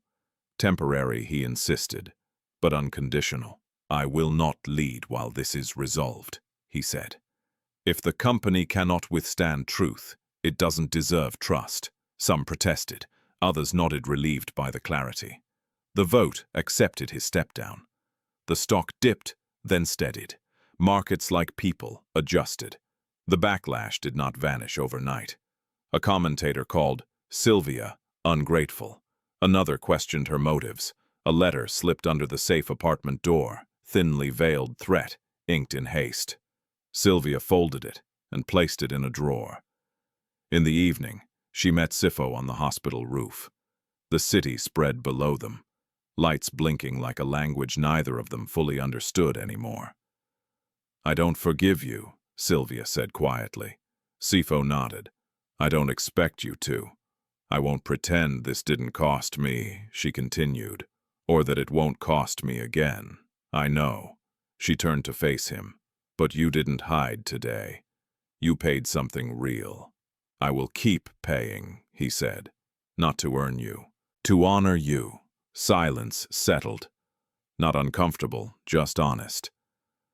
Downstairs, Daniel's laughter drifted up the stairwell as Naomi teased him about racing home. Life, stubborn and insistent, pressed forward. That night an arrest was made. The assistant was found, statements followed, the chain tightened. Sylvia felt no joy, only a quiet steadiness. Justice, when it arrived, did not sing. It worked, and in that work something else. Began fragile, careful, real. Not forgiveness, but the possibility of a future that did not require silence to survive. The city woke differently the morning after the arrests. It wasn't quieter. If anything, it buzzed louder radios, debating accountability, neighbors arguing over who had always known, who had always doubted. But beneath the noise, something subtle had shifted. People were listening now, not just to power, but to each other. Sylvia felt it when she stepped back into the market for the first time. The suspension had been lifted quietly, without ceremony. No apology from Madame Beatrice, only a stamped notice and an empty office where authority once sat comfortably. Vendors glanced up as Sylvia walked past, some with guilt, some with relief, some with something close to respect. Naomi squeezed her hand. "You don't owe anyone a smile." Sylvia nodded. She set up her stall, slowly, deliberately grounding herself in familiar motions. The smell of cooking food rose again, warm and reassuring. A few customers approached hesitantly, then more. Coins clinked. Life resumed, changed but still alive. By midday, a woman Sylvia barely knew leaned close and whispered, "Thank you for speaking." Sylvia swallowed. We all did. At the hospital, Daniel improved steadily. External oversight meant oxygen arrived on time. Medication was approved, without whispered negotiations. Dr. Samuel Mbeki requested a meeting, eyes tired. "I stayed silent too long," he admitted. "I'm sorry." Sylvia listened, then said, "Do better." That's apology enough. Sefo kept his distance. He did not return to the market. He did not send gifts or make promises. He honored the space Sylvia had asked for, even when it cost him comfort. His days filled with depositions, compliance reviews, meetings with investigators. The work was unglamorous and relentless, and necessary. When reporters asked about Sylvia, he said only this: "She owes me nothing." Weeks passed. The trial dates were set. Brian Otieno's confidence fractured under evidence. Madame Beatrice's influence evaporated in the light of records she could not explain away. Restitution funds were ordered. Market governance restructured. A hotline opened for hospital patients. None of it erased the past, but it changed the future. One evening, Sylvia found Sefo waiting outside her building, not blocking the door, not leaning in. Just there. "I heard Daniel's doing better," he said. "He is," Sylvia replied. "Thank you for not asking to see him." Sefo nodded. "I'm learning." They walked a short distance together, the city cooling into night. "I stepped down longer than planned," Sefo said. The board agreed. Sylvia glanced at him. "Do you regret it?" "No," he said. "I regret the disguise, not the consequences." She stopped. "You tested my loyalty with poverty." "Yes, and learned that love isn't proven by endurance alone," Sefo said. "It's proven by consent." Sylvia breathed out slow. "I won't be anyone's lesson." "I know," he said. "If there's a future, it won't be because you passed a test. It will be Because you choose it. They stood there, the space between them, honest and unforced. Here's what I need, Sylvia said finally. Truth without performance, boundaries without bargains, and time without pressure. Sefo nodded. I can do that. And if I say no, she asked, then I will still be grateful, he replied, because you taught me something that changed how I live. She studied his face, searching for the man who had hidden and finding the man who stayed. I'm not forgiving you today, Sylvia said. I understand, but I'm not closing the door either. Sefo's breath caught just once. Thank you. They parted without promises. Months later, the verdicts came. Convictions for coercion and fraud. Sentences that acknowledged harm without pretending to heal it fully. Compensation paid. Oversight entrenched. Names once feared now. Footnotes in a longer story about accountability. Sylvia watched the news with Daniel and Naomi, not cheering, not crying. When it ended, she turned off the television. Ready to eat, she asked. Daniel grinned. Always. On a warm afternoon, Sylvia received a letter handwritten careful. Sefo wrote of rebuilding of policies rewritten with worker voices at the table of a scholarship fund designed by a committee Sylvia helped nominate but never named after him. He asked nothing at the end. He signed only his name. She folded the letter and placed it in a drawer, not to hide it but to keep it. The first time Sylvia invited Sefo to the market again, it was on her terms. He came quietly, bought food, paid full price, thanked her like any other customer. Some people stared, most didn't. Afterward, they sat on a low step, sharing the city's late light. This is enough, Sylvia said, meaning the moment. It is, Sefo agreed. Their future did not unfold like a headline. It unfolded like work slow, mutual chosen. And in that choosing, something healed. Not perfectly, but honestly. Some lessons don't arrive gently. They arrive through fierce silence and moments where doing the right thing feels like the most dangerous choice of all. This story reminds us that poverty is not just a lack of money. It is a lack of protection. When systems are unfair, the poor are often forced to choose between dignity and survival. And when someone finally speaks the truth, they are rarely rewarded immediately. More often they are doubted, blamed, and pushed to the edge. Sylvia's journey teaches us that courage is not loud. Sometimes courage is simply refusing to lie, refusing to disappear, refusing to sell your soul even when the price offered could solve everything, at least for a moment. Sefo's journey teaches another hard truth: love that needs to test is not yet love. When power hides itself to measure loyalty, it risks becoming cruelty. Real love does not observe suffering from a safe distance. Real love stands in the light, accepts consequences, and is willing to lose privilege to protect humanity.